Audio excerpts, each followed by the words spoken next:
देश का आम बजट हर इंसान की जिंदगी पर बहुत प्रभाव डालता है, चाहे वो बिजनेसमैन हो या सैलरीड पर्सन, अमीर हो या गरीब। 1 फरवरी 2022 को वित्त मंत्री सीतारमण ने देश का आम बजट पेश किया। दोस्तों, यह लगातार दूसरी बार था जब बजट पेपरलेस था। सबसे पहले आपको बताते हैं कि आखिर इस बजट में किए गए ऐलान के बाद कौन कौन सी चीजें महंगी हो गई हैं।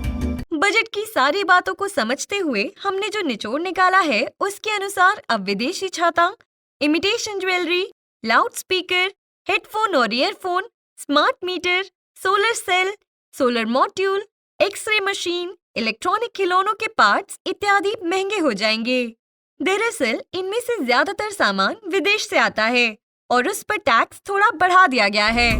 वहीं सस्ते हुए सामानों की बात करें तो कपड़े, चमड़े का सामान, मोबाइल फोन, चार्जर, हीरे के आभूषण, खेती के सामान सस्ते होंगे। इसके अलावा कुछ विदेशी मशीनें और इलेक्ट्रॉनिक सामान भी सस्ते होंगे। इन चीजों के सस्ते होने की वजह यह है कि सरकार ने लक्ष्य रखा है कि अब इन चीजों का निर्माण ज्यादा से ज्यादा देश के अंदर हो। इस वजह से सरकार ने इन चीजों को बनाने में इस्तेमाल होने वाले मटेरियल के इंपोर्ट पर टैक्स थोड़ा कम किया है। बजट में क्रिप्टो करेंसी पर भी बात की गई, जिस पर देश भर की नजरें टिकी हुई थी। क्रिप्टो करेंसी पर बजट सत्र में ऐलान किया गया है कि अब क्रिप्टो करेंसी से होने वाली कमाई पर सरकार 30% टैक्स लेगी। दरअसल अब आप क्रिप्टो करेंसी यानी बिटकॉइन या इथेरियम, सोलाना, डॉककॉइन जैसी दूसरी वर्चुअल करेंसी से होने वाली कमाई को अगर अपने अकाउंट में ट्रांसफर करेंगे तो आपको उस पर 30% टैक्स देना पड़ेगा। वैसे ज्यादातर लोग यही समझ रहे हैं कि क्रिप्टो करेंसी से होने वाली कमाई के मुनाफे पर ही टैक्स देना होगा, जबकि सरकार ने साफ कर दिया है कि सरकार को इससे कोई मतलब नहीं है कि आपको क्रिप्टो करेंसी में घाटा हुआ है या फायदा। अगर आप क्रिप्टो में निवेश करने के उद्देश्य से लेन देन कर रहे हैं तो घाटा होने पर भी आपको 30% टैक्स देना ही होगा। इसके अतिरिक्त क्रिप्टो करेंसी के हर खरीद बिक्री पर आपको 1% TDS भी देना होगा।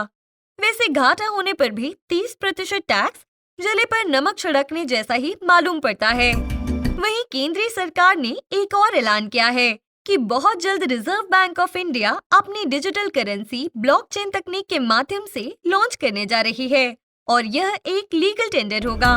उम्मीद है कि 2023 की शुरुआत में भारत की अपनी डिजिटल करेंसी लॉन्च हो जाएगी। वैसे सरकार ने जब क्रिप्टो करेंसी पर 30% टैक्स लगाया तो ज्यादातर लोग ये समझ रहे हैं कि अब क्रिप्टो करेंसी पूरी तरह से भारत में लीगल हो गई है, जबकि 2 फरवरी 2022 को वित्त मंत्रालय के एक आला अधिकारी ने साफ किया है कि सरकार ने टैक्स जरूर लगाया है, मगर बिटकॉइन, इथेरियम जैसी किसी भी क्रिप्टो करेंसी को कानूनी मान्यता नहीं मिली है और न ही ये लीगल टेंडर होगा। सरकार ने यह भी साफ कर दिया है कि इन क्रिप्टो करेंसी से होने वाले नुकसान के लिए किसी भी तरह से सरकार जिम्मेदार नहीं होगी और न ही सरकार किसी भी तरह की समस्या होने पर इनमें कोई हस्तक्षेप या मदद करेगी। इस बयान को समझें तो सरकार ये इशारा कर रही है कि अगर आप अपने रिस्क पर चाहें तो क्रिप्टो करेंसी में इन्वेस्ट कर सकते हैं। ये बैन नहीं होगा, लेकिन सरकार किसी भी तरह से किसी भी तरह के नुकसान के लिए जिम्मेदार नहीं होगी। सरकार ने न सिर्फ अपनी वर्चुअल करेंसी लॉन्च करने का ऐलान किया है, बल्कि अब बहुत जल्द ई-पासपोर्ट भी लॉन्च होने जा रहा है। बजट की दूसरी घोषणाओं पर बात करें तो महंगाई की मार झेल रही आम जनता, खासकर मिडिल क्लास लोग टैक्स स्लैब में बदलाव की उम्मीद कर रहे थे ताकि उन्हें थोड़ी राहत मिले, मगर ऐसा कुछ भी नहीं हुआ। भले ही मिडिल क्लास को टैक्स में कोई राहत नहीं मिली, मगर सरकार ने कॉर्पोरेट सरचार्ज को 12% से घटाकर 7% करते हुए पूंजीपतियों को जरूर फायदा पहुंचाया है। वैसे देश का बेरोजगार युवा वर्ग भी बजट पर उम्मीद भरी निगाहों से देख रहा था, मगर उन्हें भी इस बजट में कुछ खास नहीं मिला। सरकार ने जरूर 60 लाख नौकरियों का वादा किया है, मगर अब ये नौकरियां कहां से निकलेंगी ये तो आने वाला समय ही बताएगा। बजट के कुछ दूसरे महत्वपूर्ण बिंदुओं की बात करें तो सरकार ने PM आवास योजना के तहत 60,000 घर और बनाने का ऐलान किया है।